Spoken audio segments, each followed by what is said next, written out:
So, this episode has a homework assignment. Luckily, it is both easy and optional. I appeared on a podcast called Reply All that's available pretty widely. It's an episode called The Man in the FBI Hat. It's episode number 30. If you go out on the web and find The Man with the FBI Hat and download it and listen to it, this episode will make a lot more sense. To save time, I can tell you that the first minute and 40 seconds are advertising. There's also a 2-minute block at 17 minutes in, and you can listen to the rest of it, come back here, and I'll be waiting for you. We're going to talk about Robert Hoquim, but also the idea of a fascinating story. This is Jason Scott Talks His Way Out of It, a podcast about technology, history, and getting myself out of debt. Thanks to Daniel Boyd, William Hearn, Jeff Atwood, and the hundreds of other supporters on Patreon and elsewhere who have been supporting me and helping me stay out of debt. Because it's easier to let an MP3 run than stop it, I will assume some people are just listening anyway, and we'll listen to that other episode later.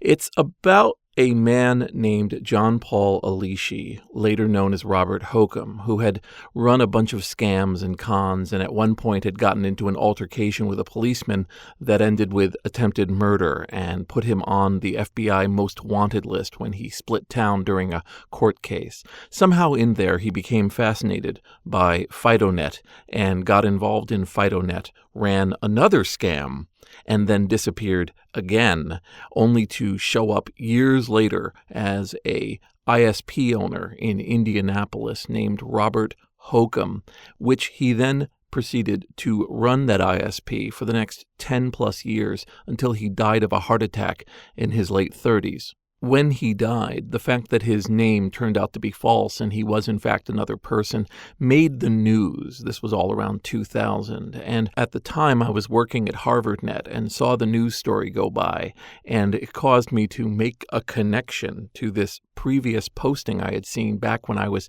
17 years old. On Fidonet, there's a newsletter that allows you to have weekly postings about what's new with the network. Obviously, it's very dormant these days, but it allowed people to inform Fidonet about important things related to Fidonet. And a call went out about the fact that a scam had been run by a Fidonet sysop. He had taken a lot of money from a lot of people, and they had figured out that he was on the FBI most wanted list. They included a way to look at the pictures, and they were circulated pretty widely around Fidonet, including to a 17-year-old kid in New York. A quick note, in the episode that some of you listened to, you can hear how terrible I sound, and part of the reason for that is because Alex Goldman, who was running the story, needed me to come in at a very early hour to finish this podcast on deadline, and I had taken an overnight flight from San Francisco to New York and then gone over to Brooklyn, and I was doing this interview way messed up, and so I sound like a gravelly voiced detective, but all I am is tired. And what I explained to him was that so much of the BBS era were things like hacking text files and writing about technical issues, but it was very rare, almost unprecedented, to have somebody mention a wanted criminal with a mugshot running scams on a BBS, and here's how to find him, and here's what he looks like. And it had a very deep effect on me. I had remembered looking at that mugshot almost 13 years later when the news about Robert Hoquim broke. So I had actually written to all of the folks at the old Fidonet location who had been scammed to let them know this guy had died and perhaps they could get something out of the estate. It's kind of interesting how the difference in how things looked and were able to be researched in 2000 contrasts with today. Without YouTube to look at news broadcasts or being able to call up all of the archives of all of the newspapers as easily as you can now, you ended up having to kind of look at snapshots or Polaroids instead of high-definition video, trying to figure out who to contact or what details you needed. But I was able to find lots of Robert Hoquim information, like the fact that he was sponsoring racing, or the fact that he had all of this money invested in various charities, and how his actual ISP, iQuest, was in a process of being sold, but he was having the sales money put into his private account. In the Reply All podcast, Alex chose not to go into that detail, but I was pretty convinced he was running yet another scam, and he was going to have this money given to him by the millions and probably disappear. The reason I really love the Reply All podcast is because Alex did something that I would love to do, which is go around and meet people face to face around a story. That's certainly how I approach documentaries. I think you can do stuff over the phone, and it's okay if you're backed against a wall or a corner or a deadline and you have to talk to people over Skype or over a phone, but there's something about traveling to the place that things happened and talking to people face to face in their rooms or areas of comfort and getting new ideas out of them. I mean, when you look around the room of someone you're having a conversation with where they are comfortable, you get all other sorts of interesting information, like what they're into or what makes them happy or what their priorities are in life. And it helps you with the questions and the context. So Alex going to the home of John Paul Elisha's brother or speaking to folks who had been scammed by him in person to me was really invaluable for this story. I wish I had the budget, both in terms of time and money, to do those sort of things. There is no question that there are stories that stick with you all of your life, things that you hear about or experience, and then when people come back to you later, and all it takes is one triggering word or phrase or people mentioning a subject, and that story comes flowing out of you again and again and again. And when it came to the John Paul Elisha story, that was mine. I wanted so much to understand what was going on there. There was something about the interwoven threads of Fidonet and FBI and being a con man in such a strange way, having people buy computers for you and then running with them. I just needed to know what was going on next. I wanted to play a part in the research. And as they indicate in the story, John Aleshe ran scams all of his life. He moved from town to town, doing what it took to get by, to get money from folks and live a pretty high life, one on food and cocaine and God knows what else. And it's quite obvious that he did not care in the least who he hurt along the way. And when he died, and he died in his late 30s, being able to research all of the things that he had touched using his various aliases, you can see this pattern of just using people to various ends and not being stopped. I mean, confidence games are such an interesting hack of the human experience. Bring enough money into it, make it that if a person makes the right promises, a bunch of money will drop into their lap, and you will see the most amazing scams rise out of it. And ever since John Paul Elisha came into my life and changed how I thought about things, I've been able to notice when the environment is becoming ripe for scams. The story, in other words, affected how I looked at the world. And those stories never let go of you. When I was working on the BBS documentary, I had considered going into John Aleshe and kind of building things from there and making an episode or at least some sort of bonus feature. But like I said, I didn't want to budget tracking down folks from that story, and I focused on other things. But I did build up a whole amount of information and put it up on the web, which is both what Alex Goldman used and what other people have used. I found news stories, and I put together the story as best as I could.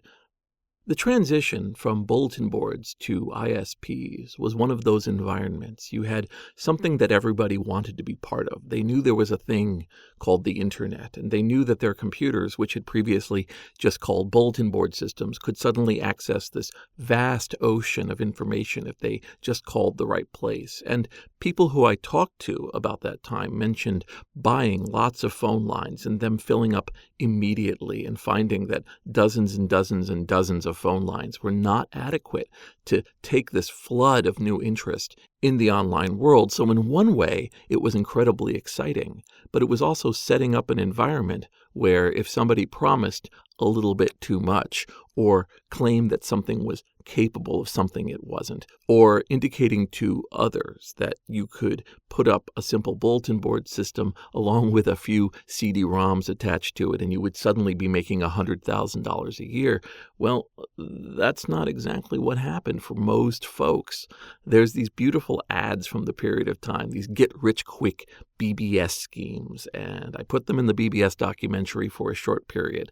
But somewhere in there, John Aleshe started to build a business, and it just took off. With this packet of information that I had put together, and after the BBS documentary had come out, I decided I wanted to talk to folks about what had gone on, and I ended up doing something called The Mysterious Mr. Hoquim, which was all about this story and what it meant to me in the online world, and I did it at one of the RaffleCons. I thought it was a fun speech, but it was recorded really weirdly in 4 different parts, and people had various reactions to it. I ended up refining that story and performing it at DerbyCon a couple years later. It came out a little bit better, but it really was that podcast that really helped gel it all into one real piece and to understand the greater context of what was going on at the time. I love the image at the end. It always sticks with me that his funeral in Las Vegas with his family and his old name only had 3 people there. But the one of his persona, of the man who did not exist, had had hundreds of mourners. What a perfect allegory of the duality of the online life. So I'm always looking for other stories like this. We're in a pretty gilded age right now where there's a lot of information online, and if you know what you're looking for and you twist it around and you turn it so that you're looking for that specific thing and you're able to paw through hundreds of pages or hours of video, you can find traces of a story that might pass through 20 or 30 years and wasn't seen before, having something in the background of shots or being mentioned on the side, but then you're able to draw the connections. Of course, it can always fall into the realm of conspiracy theory or false equivalency. We are, after all, a pattern-matching species, but there is also the fact that in gathering all of these historical online documents, we start to put together stories and understandings of what we do that I think continue to have value and meaning to folks. I certainly wouldn't be spending post-heart attack so much time imaging floppy disks trying to get all of these writings and pieces into one place to be analyzed by a person or a script to find value that wasn't seen at the time, if I didn't think that having them all up and analyzed and looked at wouldn't be in some way incredibly valuable. I have no time for valueless actions. Whether it's to expose a charlatan, find that an industry was based off of a lie, recover a technique or an idea that was just in the wrong place at the wrong time and has value now, to help strike down a patent, or run a visualization that helps you understand the world you grew up in. There's something for everything in these collections. I'm really happy to be building them. They are worth my time. And I think as time goes on, we're going to look back on these piles of information and, it is my truest hope, find valuable lessons that will teach us and teach the people around us to be better people.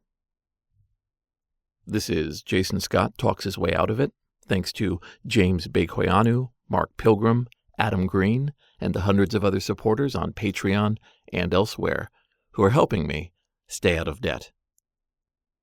Every once in a while, I'll replay that Reply All podcast I'm in because there's something to be learned about the rhythm of the story and where it goes. And there's all sorts of details of the John Aleshe, Robert Hoquim story that are worthy of a book. I had the opportunity to talk to John Aleshe's brother, Tom, about this whole story. He actually contacted me and said, I guess you want to talk about this. And we had a whole discussion. This was all before the Reply All thing happened. And we just kind of hashed out what his brother's story was.